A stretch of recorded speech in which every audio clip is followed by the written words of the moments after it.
일본이 계속해서 전쟁을 언급하고 외교적 결례를 범하는 이유에 대해 새로운 해석이 나오고 있습니다.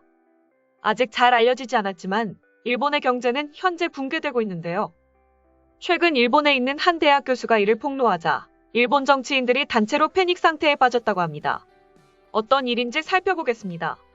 소득 수준을 가늠하는 잣대의 하나가 임금입니다. 작년 일본의 평균 임금은 4,362만 원인데 한국은 4,753만 원으로 한국이 일본보다 391만 원이나 높습니다. 경제가 건전하게 잘 돌아가려면 노동 유연성이 작동하고 소비 투자가 활발하게 일어나야 하는데 일본은 이와 반대 경향을 보이고 있습니다. 전직률, 노인 돌봄 서비스, 저축 내부 유보를 들어 일본 경제의 과제를 짚어보면 답이 나오는데요. 우선 낮은 노동 유연성이 문제입니다. 일본은 한 곳에서 목숨을 걸고 지낸다는 의미의 일소 현명을 중시해온 역사적 배경이 있습니다. 직장도 한 번 정하면 전직하지 않고 오랫동안 일하는 특징을 지니고 있습니다. 실제로 같은 회사에서 10년 이상 일하는 사람의 비율이 일본은 45.8%로 한국의 21.5%보다 2.1배나 높습니다. 낮은 전직률은 기업 고유의 인적 자본이 쌓인다고 하는 장점이 있지만 노동 이동의 경직성이 심해 적재적소 인재 배치가 어렵다는 문제가 있습니다. 다음으로 노인 돌봄 서비스 시장 왜곡이 심각하다는 점이 꼽히고 있습니다. 개호 업무는 저임금과 함께 힘들고 더럽고 위험하다는 3K라는 이미지가 있어 사람 구하기가 하늘의 별 따기입니다. 일자리가 매우 제한적이고 전직도 드물다는 것입니다. 도심일수록 구인난이 심해 도쿄 시나가와구의 돌봄 도우미 구인 배율은 48배에 이릅니다. 외국인 고용, 로봇 도입 등의 대책도 강구되지만 개방성이 약하고 인적 서비스를 선호하는 일본의 속성상 발빠른 개선은 요원합니다.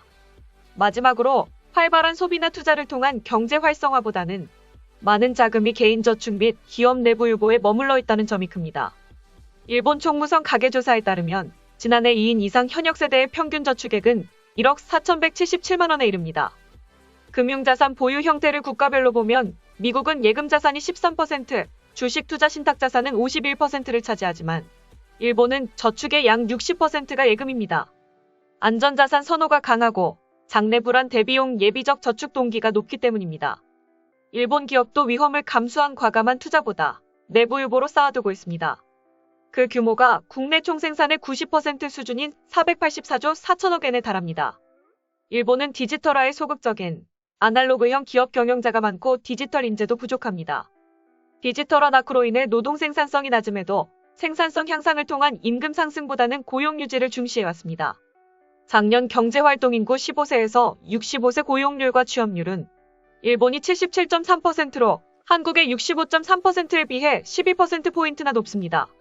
여기에는 기업을 운영해 높은 보수를 추구하기보다 기존 조직에 소속돼 더불어 생활을 영위하려는 일본인의 성향이 반영돼 있습니다. 일본이 직면한 과제는 폐쇄성 및 아날로그적 사고의 극복입니다. 일본 경제가 개방형 디지털화에 뒤지기 쉬운 구조라 갑자기 좋아지지는 않겠지만 그렇다고 금방 거꾸러지지는 않을 것입니다.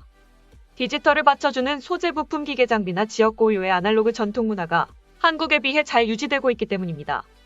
이는 코로나19가 수그러들면 많은 관광객이 각 지역의 볼거리, 먹거리가 풍부한 일본으로 몰려올 것임을 시사합니다.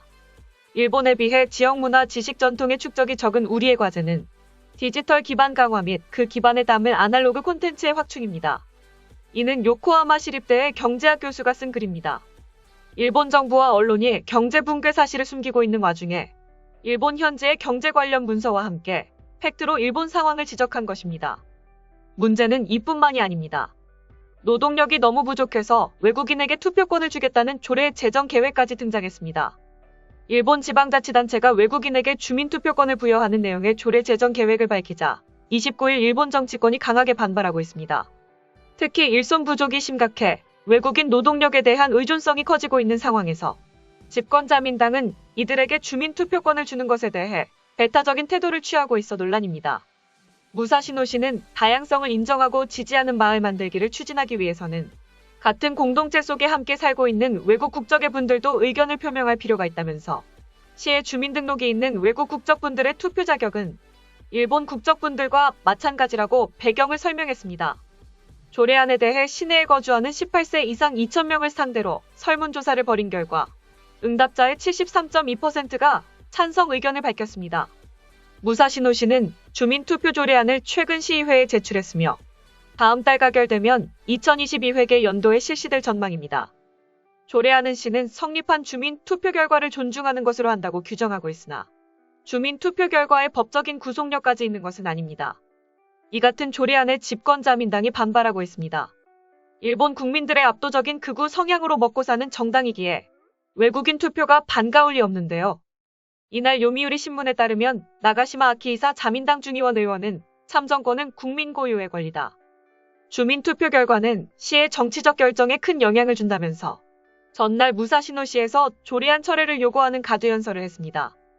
이에 대해 경제 전문가들은 일본 현지의 대학 교수가 이러한 내용을 공공연하게 썼다는 것은 심각한 사안인 만큼 이를 해결하지 못하면 국민을 넘어 일본 전체에 큰 타격의 초래를 예고한 것이라며 경제 문제가 투표권 문제까지 확대되고 있어 극우 세력의 지지를 받는 일본 정치인들의 데미지가 클 것이다라고 분석했습니다. 이어 경제 지표를 보면 한국이 명확하게 일본을 무너뜨리고 있는 게 보이고 이를 외신들이 비중 있게 다루고 있다라며 최근 한국을 향해 더욱 강경한 스탠스를 취하고 미국이 함께 걸려있는 외교적 문제에서도 결례를 범하고 있는 것으로 보아 일본 현지 상황이 아비규환으로 꽤 절망적인 상황인 것으로 보인다고 지적했습니다. 다음은 해당 소식을 접한 일본 네티즌들의 반응입니다. 한국은 당장이라도 국채를 발행해서 일본 이상의 재원을 확보해야 합니다. 일본 이상의 재원을 확보하면 일본을 이길 수 있고 그걸 국민들한테 뿌리면 여당 지지율도 오를걸요. 한국 자체가 더 이상 남의 나라의 몸을 걱정할 상황이 아닌데도 불구하고 일본에 대해 이러쿵저러쿵 말하는 부분이 역시 한국이군요. 남의 나라 걱정할 틈이 있으면 본인 걱정이나 하시죠. 일본은 국채를 많이 발행하고 있습니다. 그러나 한국인은 가계의 부채 초과로 국채를 살 여력이 부족한 반면 일본에서는 여력이 있는 국민이 주체가 되어 거의 전액을 국내에서 소화하고 있습니다.